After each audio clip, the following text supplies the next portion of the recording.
नमस्कार। आज हम एक बहुत ही दिलचस्प सफर पर बात करने वाले हैं। ग्रुप कैप्टन शुभांशु शुक्ला का सफर। हाँ, वो जबरदस्त कहानी है। अंतर्राष्ट्रीय अंतरिक्ष स्टेशन ISS तक पहुंचना। बिल्कुल, हमारे पास कुछ लेख हैं और हम कोशिश करेंगे कि उनकी पूरी यात्रा, उनका ये हालिया मिशन और इसके क्या मायने हैं, ये सब समझें। और ये सिर्फ ये नहीं कि वो राकेश शर्मा के बाद अंतरिक्ष जाने वाले दूसरे भारतीय हैं। नहीं, उससे कहीं ज्यादा है। हाँ, वो ISS पहुंचने वाले पहले ISRO प्रशिक्षित एस्ट्रोनॉट हैं।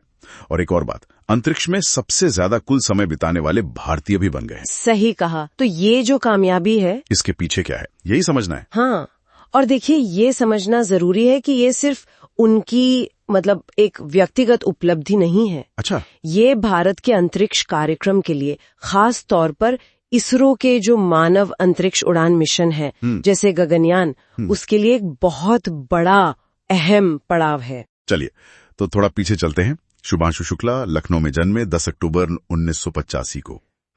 और वो बताते हैं कि 1999 का जो कारगिल युद्ध था, उसने उन्हें बहुत प्रेरित किया नेशनल डिफेंस एकेडमी NDA जाने के लिए। अच्छा, तो प्रेरणा वहां से मिली? हाँ, स्कूलिंग सिटी मॉन्टेसरी स्कूल से, फिर BSc कंप्यूटर साइंस में, और उसके बाद IISc बैंगलोर से एरोस्पेस इंजीनियरिंग में MTech भी। तालीम तो जबरदस्त है। बिल्कुल। और फिर 2006 में भारतीय वायुसेना IF ज्वाइन की और अब ग्रुप कैप्टन है। और सिर्फ फाइटर पायलट नहीं रहे, वो एक मंझे हुए टेस्ट पायलट है। Test pilot. हाँ, Su-30 MKI, मिग सीरीज के विमान, जैगवार, ऐसे कई लड़ाकू विमानों पर 2000 घंटे से ज्यादा की उड़ान का अनुभव है उनके पास। बाप रे, 2000 घंटे। हाँ, और ये जो अनुभव है ना, ये तकनीकी अनुभव स्पेस मिशन के लिए बहुत बहुत महत्वपूर्ण था। कैसे? एक फाइटर पायलट और एस्ट्रोनॉट में क्या सीधी कड़ी है? बिल्कुल है। देखिए, टेस्ट पायलट का काम ही होता है मुश्किल और अनजाने हालात में मशीन की और इंसान की सीमाओं को परखना।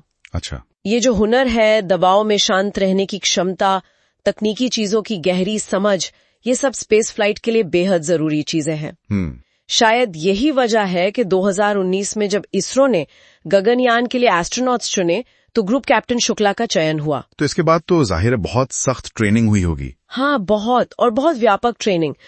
रूस में गगारिन कॉस्मोनॉट ट्रेनिंग सेंटर से लेकर भारत में इसरो के अपने सेंटर्स में, और फिर अंतर्राष्ट्रीय स्तर पर भी अमेरिका में नासा, यूरोप की स्पेस एजेंसी ESA, जापान की JAXA, इन सब के साथ मिलकर ट्रेनिंग हुई। तो पूरी दुनिया की स्पेस एजेंसियों का अनुभव लिया उन्होंने। बिल्कुल। और फिर आया एक्सियोम मिशन 4, X4।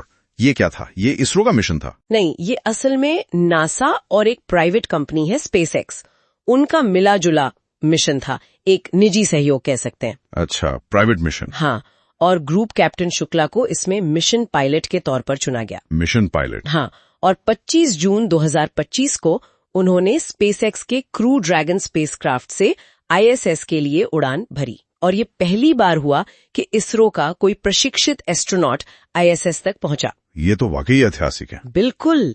और ये मिशन सिर्फ वहां पहुंचना ही नहीं था, लगभग 14 दिन वो वहां रहे। 14 दिन? हाँ, और इस दौरान ग्रुप कैप्टन शुक्ला ने माइक्रोग्रेविटी में, शून्य गुरुत्वाकर्षण में, कई अहम वैज्ञानिक प्रयोग किए।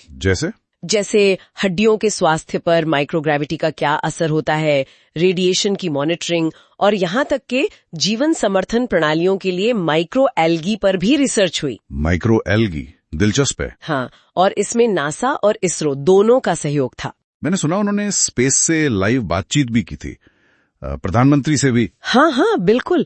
ISRO चीफ से, प्रधानमंत्री नरेंद्र मोदी जी से सबसे बात की, और उन्होंने स्पेस से पृथ्वी के जो तस्वीरें भेजी, वो तो मैंने देखी, कमाल की थी। हाँ, वाकई अद्भुत थी और काफी वायरल भी हुई। उनके क्रू साथियों ने किसी निकनेम से बुलाते थे। हाँ, उन्हें प्यार से शुक्स बुलाते थे। शुक्स। हाँ। अच्छा, तो ये जो पूरा मिशन था, इसका भारत के स्पेस प्रोग्राम, खासकर गगनयान के लिए क्या मतलब है, क्या मायने हैं इसके?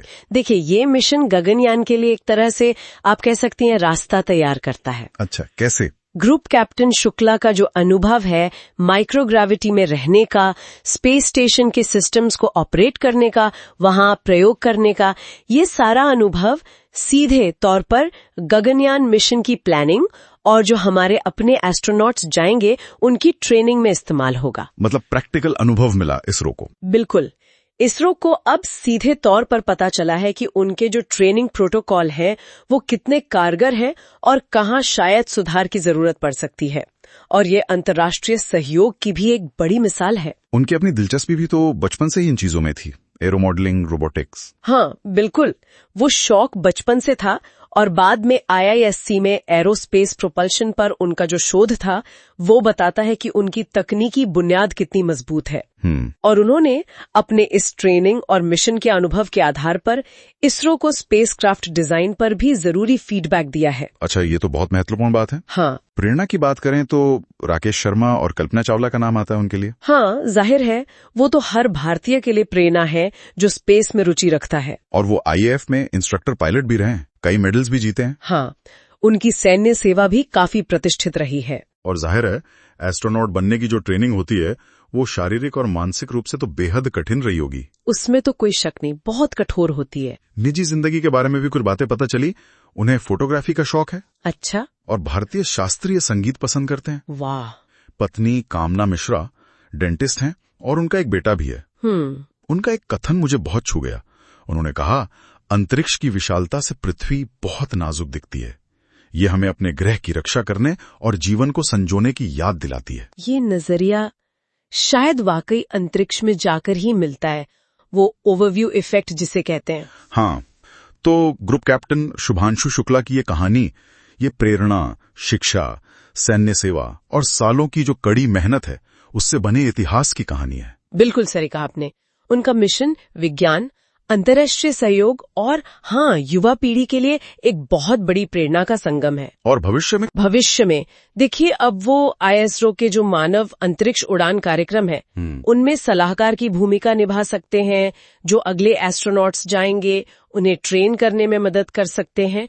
उनका अनुभव बहुत बहुत कीमती है ISRO के लिए। वाकई ये सफर सच में सोचने पर मजबूर करता है कि कैसे किसी एक इंसान का सपना, उसकी लगन देश के इतने बड़े वैज्ञानिक लक्ष्य का हिस्सा बन जाती है ना?